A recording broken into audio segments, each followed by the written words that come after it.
qof kasta oo muslima qofka muslimkii markuu arko uu u duceeyo laana salaanta dadka muslimiintu ay salaamayaan waa duco assalaamu calaykum waraxmat ullaahi wabarakaatu maxay ka dhigan tahay nabadgelyadii ilaahay iyo naxariistii ilaahay iyo barakaadkii ilaahay dushiina ha ahaadaan buu rasuulku yidhi aqaladiina markaad galaysaan buu nebigu yidhi anasow aqalka waxaad ku gashaa salaam assalaamu calaykum waraxmat ullah markaad tidhaahdid adiguna waad barakoobi reerkaagana ilaahay baa kuu barakayn diinteenna islaamku waa diin shaamila oo dhammaystiran xaqi ilaahay bay ku leedahay ilaali xuquuqda reerkaaga ilaali bay ku leedahay xaqa jaarka ilaali bay ku leedahay xaqa saaxiibkaaga ilaali bay ku leedahay xaqa shacabkaaga ilaali bay ku leedahay qof walba xaqiisa sii haddaad dadka muslimiinta xaqooga aad siini weydo waxaa camal aad khayr aad samaynayso qiyaamaha dadka xaqooga aad ku tumataan la kala siina ogow atadruuna man ilmuflis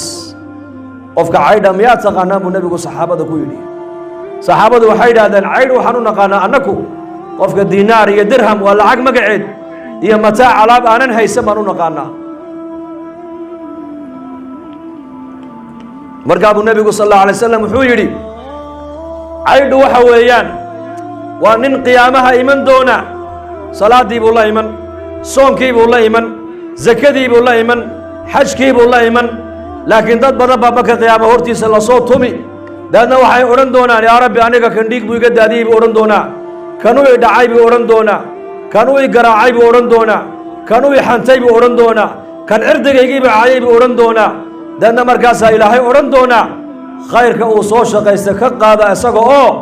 dadka u qaybiyo jannada ha ku galaane markaasuu nebigu yidhi sal allahu alay wasalam dad kalaa weliba baaqi noqon doono wax ku sheeganaya waxaa la odhan doonaa marka khayrkiisa u qaybiya waa loo qaybiya yaa rabbi wax khayro u hadhay haba yaraatee ma jiro waa hagaaga dadkaasi dembiga ay wataan ka soo qaada oo maaragtaana isaga dusha u saara deedna naarta ku turaa la odhan doonaa buu rasuulku yidhi caydhu waa kaa 30 sano 60 sano 70 sano camalkii wanaagsanaayu ku soo tabcayey waa xaqii ilaahay u ilaaliyey laakiin xaqii bini aadamka muusan ilaalin xaqii bini aadamku ku tuntay khayrku soo shaqaysta dad kalea janno ku galay dembiga dad kale ay soo shaqaysteenna isaga ayaa naar ku galay buu rasuulku yidhi innagu dad ehelaan nahay dad muslimiinaan nahay muslimku muslimka kale waa walaalkii wakunuu cibaad allaahi ikhwaanan baa nebigu yidhi walaalo ilaahay addoommo ilaahay oo walaalo a noqda buu rasuulku yidhi marka qofka muslimka dhiiggiisa in la daadiyo waa xaaraan cirdigiisa in meel lagaga dhaco waa xaaraan xoolihiisa xaqdarre in lagaga qaato waa xaaraan sibaabu lmuslimi fusuuqun wa qitaaluhu kufrun buu nebigu yidhi sal allahu alay wasalam qofka muslimka cayda aad caayaysid faasiq baad ku noqonaysaa faasiq waa maxay waa qofka ilaahay daacaddiisa ka dhex baxay faasiq hadduu qofku noqdona hidaayadda qofkaasi ma mutaysta baa la yidhi wallaahu laa yahdi alqowma alfaasiqiin dadka fasaqada iyo faasiqiinta ilaahay ma soo hadayaba qur-aanka ilaahay ku sheegay muslimka cayda la caayaayo faasiqnimo ayaa lagu mutaystaa wa qitaaluhu kufrun baa nebigu yidhi dilka qofka muslima la dilana waa lagu gaaloobaa qabiil iyo qabyaalad waa waxa waddankeenna dariskeenna ee dalkeenna ka soo jeedna naga baabi'isay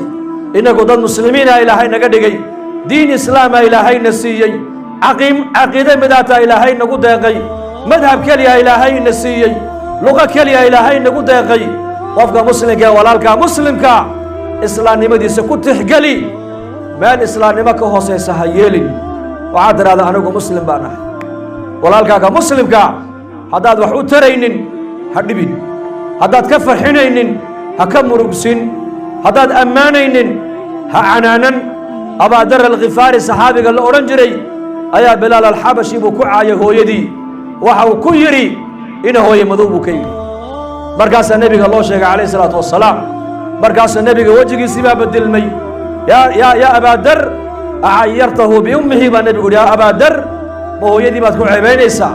ma hooyadii baad ku ceebaysay wallaahi buu nebigu ku yidhi abaadarow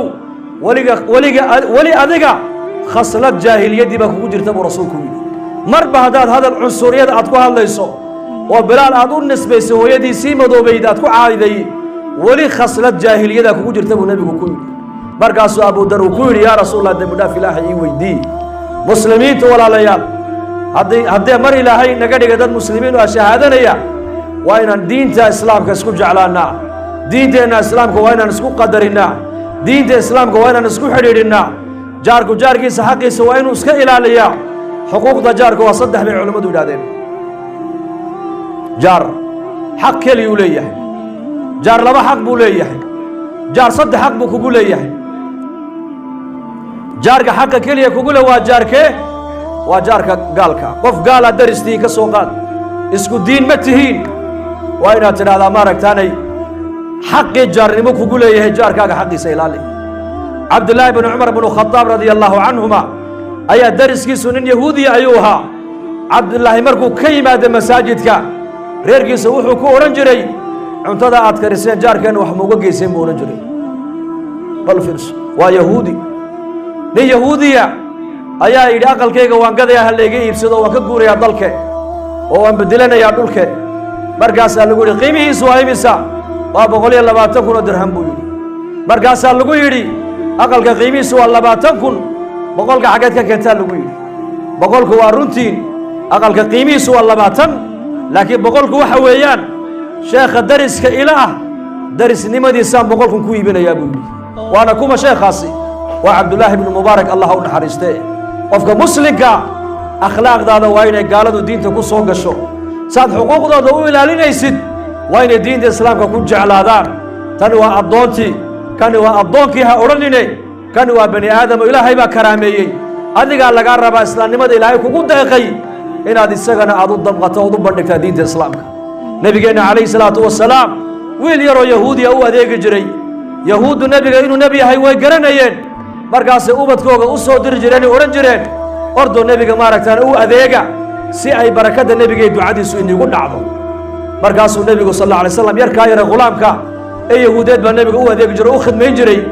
maalin maalmaha ka mida buu nebigu yarkiibuu waayey saxaabadiisiibuu ku yidhi aawa yarkii yaraa markaasaa leen uu bukaa nebi alla uu jiifaa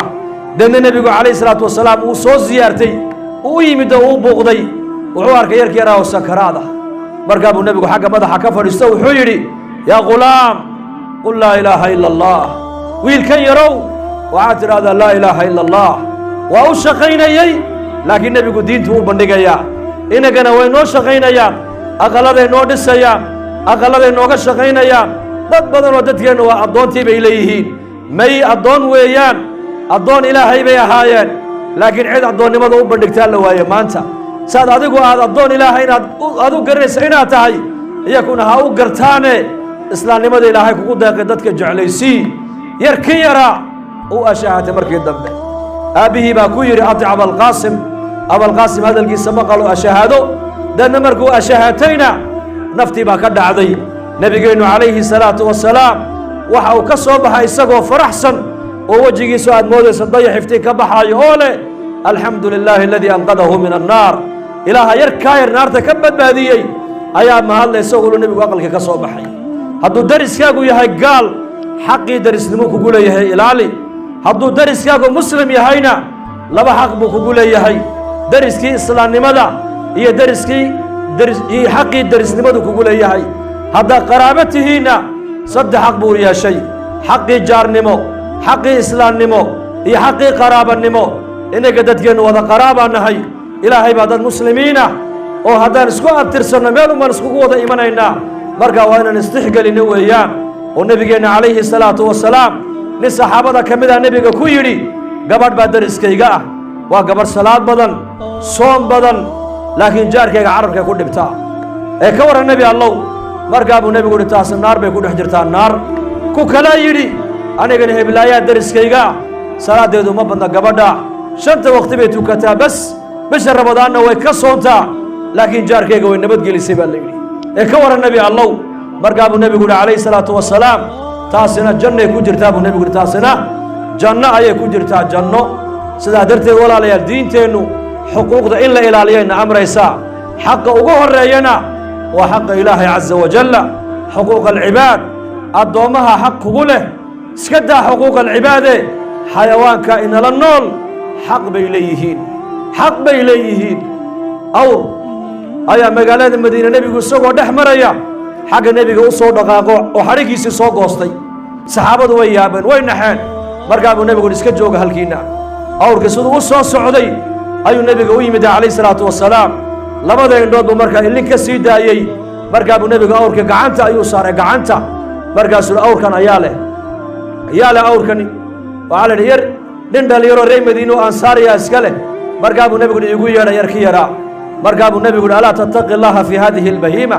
war bahiimadan ilaahay gacanteenna uu soo geliyey ee laynoo sakhiray miyaad ilaahay kaga yaabtidaa miyaad ilaahay kaga cabsootidaa miyaad ilaahay kaga xishootidaa awrkaa waxa uu ka cabanayaa laba shay waxa uu igu yidhi markuu iraranayana miisaanka culayska uu igu badiyaa marka ay nasashada ay tahayna xilligii calafka aan daaqi lahaa waa igu yareeyaa buu yidhi markaa ilaahay kaga cabsooda buu nebigu yidhi waa awrkii ayaa nebiga ku dacwooday neefka aad soo gadatay eed u soo gadatay maalinta ciidul adxaa inaad qasho xaqiisii buu nebigu noo sheego wuxuu yidhi birtaad ku afaynaysaana ka qariya afkana soo mariya u soona afeeya si mar keliya nafta aad uga jartaan oo ugu raaxaysaan waa neefkii la gowracayay baa lagu leeyahay qaabkaad u gowracaysaan xaqiisa mariya oo birtana u soo afeeya si mar keliya qudha aad uga jartaan haddaad laba neef gowracaysaanna waxaa sunno ah labadaa neef iyagoos arkaya in la qala maaha kan la gowracayo waa in meelka kale uusan ka arkaynin waa in lagu soo qalaa cumar bnu khadaab radia allaahu canhu khilaafadiisii markuu cadaaladda adduunyada u gaadhsiiyey ayuu maalin maalmaha ka mida uu murugooday markaa baa lagu yidhi yaa amiira almu'miniin murug baa kaa muuqatay maxaa kaa maqan ood ka murugoonaysaa noo sheeg waxaan la murugoonayaan inii sheegi buu yidhi daabadda faraska ciraaq agteeda socda faraska ciraaq socda hadduu dariiqa uu marayo dhagax uu ku jiro turoodo maalinka qiyaamaha anigaa la weydiin doonaa oo laygu odhan doonaa maxaad ugu hagaajin weyda dariiqa saxaabada rasuulku xaqi ilaahayna way ilaaliyeen xuquuqdii bani aadamkana way ilaaliyeen xaqii xayawaanka kula nool dhulkoogana way ilaaliyeen daadna noloshii adduunyadu markaa janna u noqotay janno diinta islaamku markay kan xaqiisa ilaali ku leedahay xaqaaga inuu ilaaliyaa ha ka sugin isaga tu'adduuna buu nebigu yidhi hee xaqa aladii calaykum wa tas'aluuna allaha aladii lakum baa nebigu yidhi xaqa ay nagu leeyihiin iska guda madaxdiina xaqooga haddaad ka weydaan inagu xaqiina siiya ninkaaga xaqaaga haddaad ka weydo adigu xaqiisa sii aabbaha xaqiisa haddaad ka weydo adigu aabbaha xaqiisa sii ilmahaaga haddaad xaqaaga ka weydo adigu xaqiisa sii xaqaaga ilaahay baa kaaga qaadi doonay buu rasuulku yidhi diinteena islaamku kuma dhisno ixsaan baan kuu samaynaya ixsaan ii samee wanaag baan kuu samaynaya wanaag ii samee waxaanaan ku siiyey wax lamida isii ma qabta diinta islaamku caynka diinta islaamku waxay ku salaysan tahay kii ku gooyo adigu xidhiidhi kii ku dulmiya iska cafi kii wixiisa kaa xarima waxaaga sii ka xumaan kugu sameeya adigu wanaagga u samee marka diinteenna asmacaan in loo dadaalay markaa u baahan tahay in laga shaqeeyay u baahan tahay in la bartay u baahan tahay in lagu dhaqmay u baahan tahay xilka diintuna uu wada saaran yahay nabigeennu calayhi salaatu wasalaam xajatulwadaac uu la dardaarmay nebigu ummaddiisa dardaaranadiisi waxaa ka mid ahayd aniga nebigama dambeeyo inninkana ummad inigama dambayso kaa maanta shaahida ila joogow kiina maqangaadhsii buu rasuulku yidhi raggii markaa nebiga la joogay baa isxil qaaday way qaadeenoo risaaladan iyaka ina soo gaadhsiiyey diintu zaman walba dad bay leedahay oo u kaca zamankana xilkii diineed innakuina saaran yahay haweenka xil diineed baa saaran odayada xil diineed baa saaran dhallinyarada xil diineed baa saaran gabdhaheenna dhallinyarta xil diineed baa saaran marka diinta aan ka shaqayni weynay waxaa dhacday mujtamacii muslimka ahaa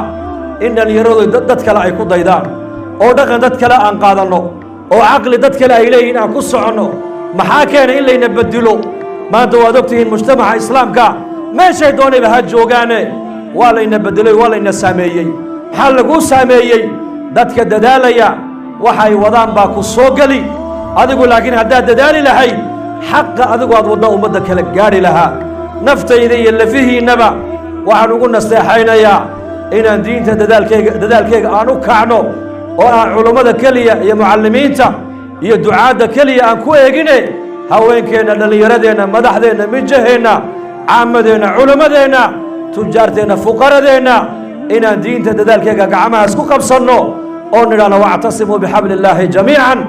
inaan sidaa diinteena u wada kacnay insha allah wada diyaar garooba insha allah